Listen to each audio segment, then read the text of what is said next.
Napakalaki ng isinagawang pag-atake ng Ukraine sa Moscow nito lamang Miyerkules at gumamit ang Ukraine ng 11 drones. Isa ito sa mga pinakamalaking isinagawang pag-atake ng Ukraine sa kapital ng Russia. Ito nga ay ang Moscow. Nagulat ang mundo sa balitang ito dahil sa mga nakaraang gyera sa pagitan ng dalawang panig na ito mula noong 2022. Medyo parang dihado ang Ukraine at meron pang ang video na ipinalabas si Volodymyr Zelensky na humihingi na ito ng tulong sa iba't ibang bansa. Pero nito lang nagdaang mga ilang linggo, napaulat na marami ng mga lugar sa Russia ang kontrolado na ng Ukrainian forces. Hawak din ng Ukraine ang 74 na lugar sa Russia at ang pinakabago nilang pag-atake ay ang Moscow na kung saan ikinagalit ng husto ni Vladimir Putin. Inamin mismo ng Russian officials na ang isinagawang pag-atake ng Ukraine ay ito na ang pinakamalaking damage na natamo ng Russia mula noong February 2022. Ayon sa Russian officials na ibinalita ng Al Jazeera na ang 11 drone attack ng Ukraine sa Moscow ay sumira ng maraming air defense system ng Russia. Noong August 6, 2024, nagpadala ng libu-libong mga Ukrainian armies si Volodymyr Zelensky sa border ng Russia at ng Ukraine. At dahil sa dami ng mga sundalo na ipinadala ni Zelensky, hindi ito kinaya ng mga border guards ng Russia, dahilan kung bakit madaling napasok ng Ukrainian army ang mga teritoryo ng Russia. Libu-libong mga Russian ang lumikas na sa naturang lugar at daan-daan namang Russian armies ang sumuko na sa kamay ng Ukrainian forces. Ayon sa ibang Russian military,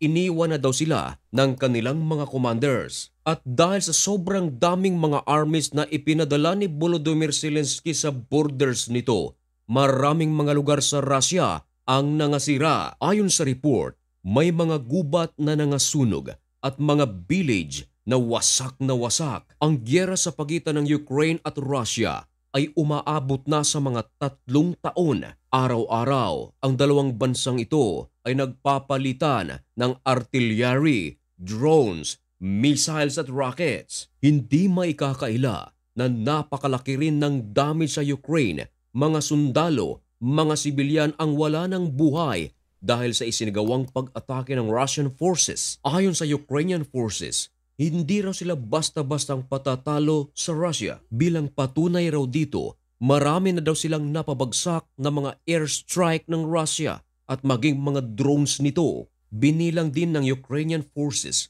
kung ilang mga lugar na sa Russia ang kanilang kontrolado. Meron din daw silang 11 na lugar sa Moscow region ang kontrolado na nila, kasama na ang 23 na mga lugar sa borders. Meron ding mga lugar sa Belgorod region, maging ang mga lugar sa Kaluga region at sa Kursk region. Pinagtatanggal na ng Ukrainian forces ang mga flag ng Russian. Ayon sa Ukraine, ay wala raw silang balak na sakupin ang Russia, kundi inukupa lamang nila ang mga lugar na ito para sa kanilang safety. Ayon naman sa mayor ng Moscow na si Sergei Sobyanin, marami din daw sa mga drone strike na isinagawa ng Ukraine ang napabagsak ng Russian forces. Subalit, aminado sila na hindi lahat ng drones ay na-intercept.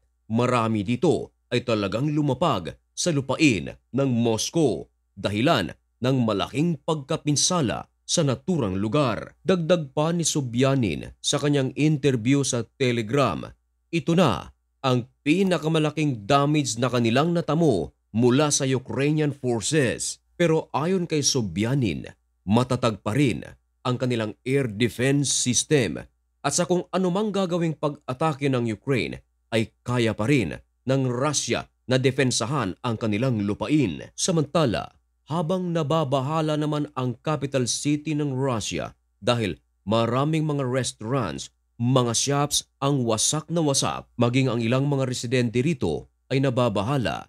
Nakipagtagpo naman si Vladimir Putin sa Chinese Premier na si Li Xiang na isinagawa sa Kremlin. Samantala, Meron namang 2 Russian citizens ang nagsalita tungkol sa drone strike ng Ukraine. Ayon sa kanila, inilalagay daw ng Ukraine ang kanilang lugar sa isang napakalaking danger dahil hihintayin lang daw nila ang gagawing paghihiganti ng Russia. Nakikipaglaro daw ng apoy ang Ukraine sa Russia. Samantala, meron ding mga lugar sa Ukraine na 18% na nasakop din ng Russia. Ayon kay Volodymyr Zelensky na ang mga lugar sa Russia na kanilang hawak ay maaari nilang ipampalit sa Russia bilang kapalit ng kapayapaan. Meron ding mga nakakatawang komento ang aking nabasa.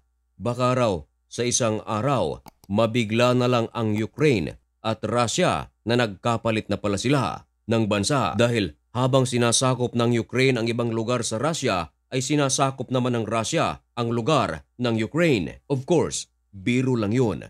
Balikan natin ang mayor ng Moscow na si Sobyanin. Ayon sa kanya, dahil sa Ukrainian attack, nagdeklara na ang airport sa Moscow ng maraming mga flight ang makakansila. Kung baga, limitado ang mga schedules para sa safety. Wala naman daw injuries na naitala sa naturang drone strike ng Ukraine.